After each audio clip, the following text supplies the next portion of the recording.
As a player of Guild Wars 1, you could choose whether your character was male or female, what class it was, how it looked, and pick its name. You could even choose what missions and storylines to participate in.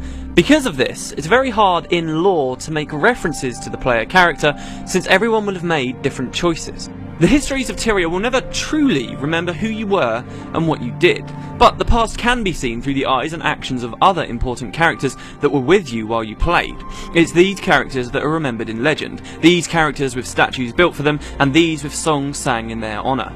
You might get a small reference, but for the most part, the hero of Tyria 250 years ago, for all he or she did, may as well be dust in the wind.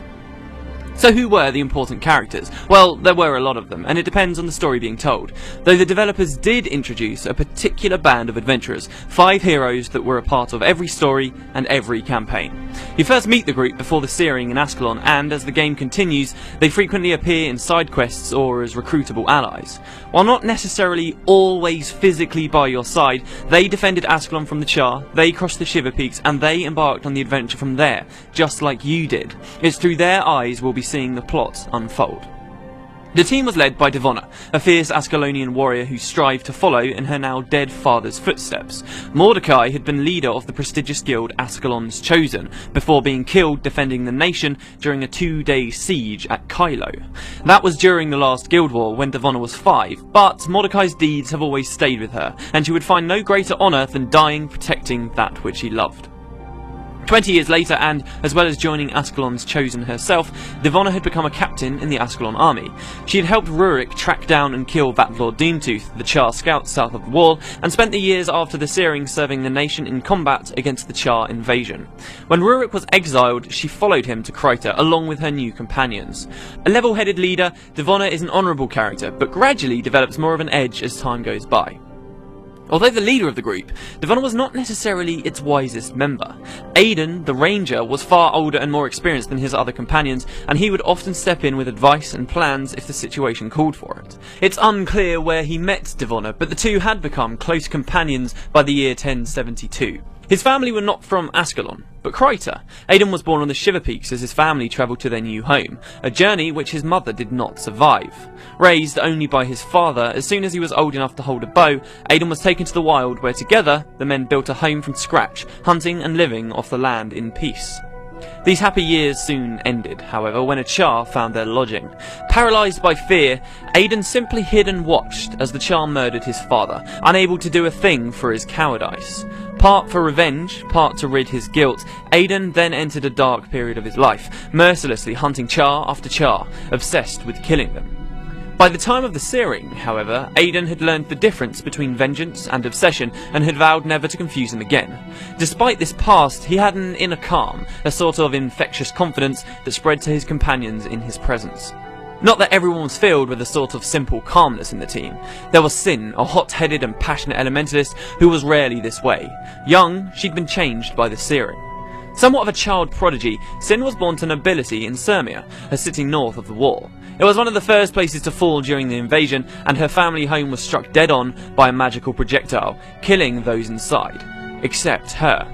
Stuck beneath the rubble for several days amongst her deceased family, Sin was only freed when a warband of Char began to dig her out, thinking to make a meal for themselves. At this moment she revealed her true strength, unleashing her rage and turning the entire warband into a smouldering pile of ash. Since this time, Sin had developed a somewhat cavalier attitude when it came to her own life, and tended to bite off more than she could chew. This caused tensions with the team, yet, though she could be a difficult person to work with, Sin was an honourable and trustworthy ally. These traits could be what had caught the eye of the 4th member, Menlo. A monk from Ascalon, he loved Sin, and slowly the two developed something of a relationship. Menlo was Ascalonian, but spent a large stretch of his life across the unending ocean in Cantha. His parents had sent him to Xingje Monastery for training and to find focus in life, something that had always come difficult to him, and here he learned much of the distant land. Menlo had returned to Ascalon in time for the Searing, and though his story would not truly shine until later when he returned to Cantha, Menlo stuck by Devonna, Aidan and Sin's side as they made for Kryta. The last member of the team was late to join. For a long time it had simply been these 4 companions, but one night in an Ascalon graveyard they met a 5th. Eve was not exactly sociable. A bit of an oddball with no family to speak of, she'd been raised at the Holy Duena Academy for wayward and incorrigible girls. Here, in a secret library beneath the school, she'd learned of necromancy and the dark arts. But her time at Wayward Academy did not last long. She was quickly expelled when, one night, in retaliation for a particularly nasty prank played on her, Eve bit off the ear of another girl and swallowed it. So from then on she'd been a loner, a wanderer, spending much time in graveyards and dark places. One night during the Char invasion, Devonna, Sin, Menlo and Aidan flooded into her graveyard, chased by a vast number of Char. More out of curiosity than anything else, the necromancer summoned an army of minions to see how the Char would fare against them. They didn't stand a chance. The Char was slaughtered, and Devonna was quick to recruit Eve to the team. Despite agreeing, she remains the most quiet and independent member. Her one constant companion is a skull she carries, named Adam. While none have ever seen it move, the necromancer insists Adam can speak and offers her critical advice when Eve needs it. Whether this be an example of the woman's incredible necromantic powers, or of slight insanity, none could tell for sure. So these were the 5 characters who journeyed with the player character through most of the story of Guild Wars 1.